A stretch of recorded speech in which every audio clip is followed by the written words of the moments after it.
amnigu waa wax ugu horeeyo amniga waa wax ugu horeeyo oo bulsho cadaalad u sameeyo haddii aan amni la helin oo dadku iyo dalka xornimo iyo wanaag aysan sameeynin hore looma dhaqaaqi karo wax lama baran karo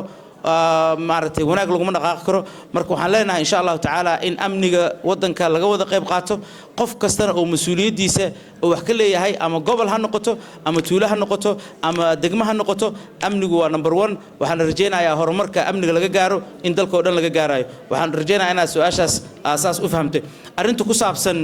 maxamed weydiiyo ku soo gabagabeynayo oo ku saabsan wadanka midnimada wadanka adikoo mahadsan midnimada wadanka waa wax iyo maartay aan lagu xadgudbi karin Soomaali ahaan politician ahaan waa waxaan aaminsanahay inaan marnaba laga wada hadli karin Soomaaliya dalkeena in la kala goyn karo mana la aqbali doono horan looma aqbalin hadan lama aqbali doono waana waxaan rajaynayaa insha Allah taala dadku inay ku baraarugaan laakiin casharka laga baranayo maxay tahay marka casharka laga baranayo waxay tahay markii maamulka markaas jiro ama dawlad ahaan ama system ahaan ay shaqooyinka laga raba ka gaabiyaan ama ay ka soo bixi waayaan ama duruufaha u diido dagaalka lagu soo qaado ayagu yeesan fakirin haday rabaan ama waqtiba gelinin danta guud image-ka ama wadan maxaa dan u ah aysan fakirin waxa imaanaysa dhexdooda in la furfuro marka insha Allah taala waxaan leeyahay in laga fakaro image-ka ama danta guud si dalka iyo dadka loogu cadaalad falo loogu horumar loogu sameeyo insha Allah taala intaan ka awoodo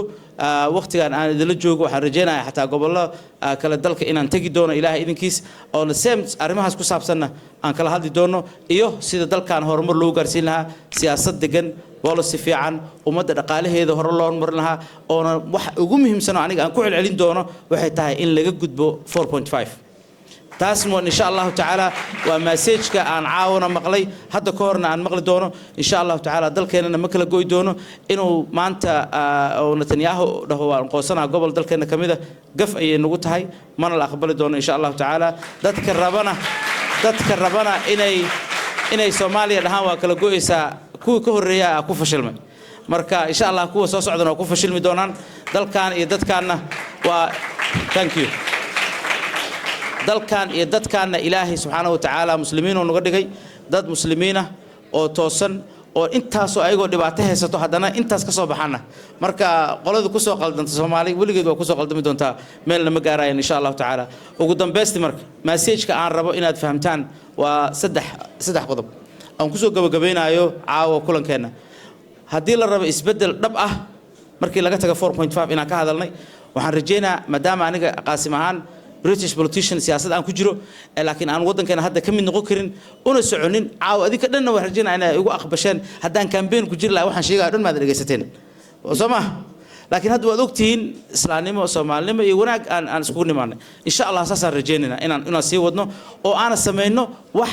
oo aad ka faa'iidi kartaan oo looga gudbo 4.5 dawladda soo socota kuwa hadda joogo iyo kuwa ka sii dambeeyaba aan kula shaqeyn doono insha Allah taala si oo ah samafalnimo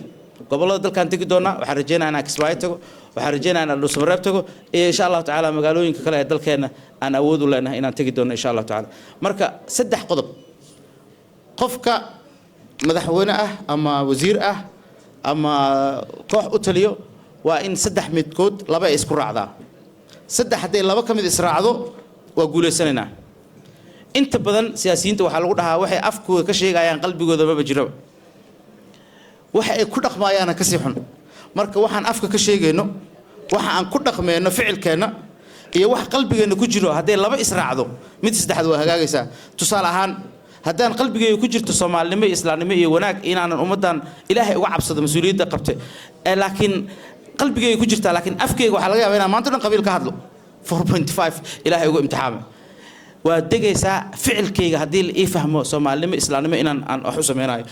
waa isbedelayaa afkeyga waxaan ku hadli jiray hadii sidoo kale qalbigeyga fiican yahay oo laakiin afkeygina waxa aan ka hadlayo ama wax fiican yihiin actionkeyga uu isbedelayo soo waxa u baahanahay qalbiga iyo afka iyo ficilku laba kamid ah israacdo mid saddexaad waa hagaagaysa insha Allah taala marka wadanka imid waxa igu horeeyay li weydiyo waxay ahayd maxaa dareemaysaa laba mid ah isoo baxday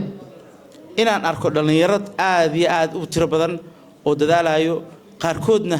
ay ka muuqato laba waxyaalood koow inay ka muuqato dhibaato ah in dalkaan iyo dadkaan waxoodii aysan haysanin sida dhalinyarada caalamku u nool yihiin. That's number 1. laakiin waxa iga weynaa oo ii muuqday inay rajo aad iyo aad u weyn leeyihiin oo insha Allah taala dalkaan iyo dadkaan ay ku faa'iidi doonaan. ilaahayna ka quusan meen naxariistiisa marnaba waxa leeyahay ka quusanina dalkaan iyo dadkaan hore u mari doonaa annagana wixii tala naga ahi tusaale oo ama dawlad kale iyo dad kale hana doortaan sida haddaba u imid anigoona Soomaali dooranin inaan uga shaqeeyno dad badanna waa nagu soo darsami doonaan mar kale waa mahadsantiin. Wassalaamu calaykum wa rahmatullaahi wa barakaatuh.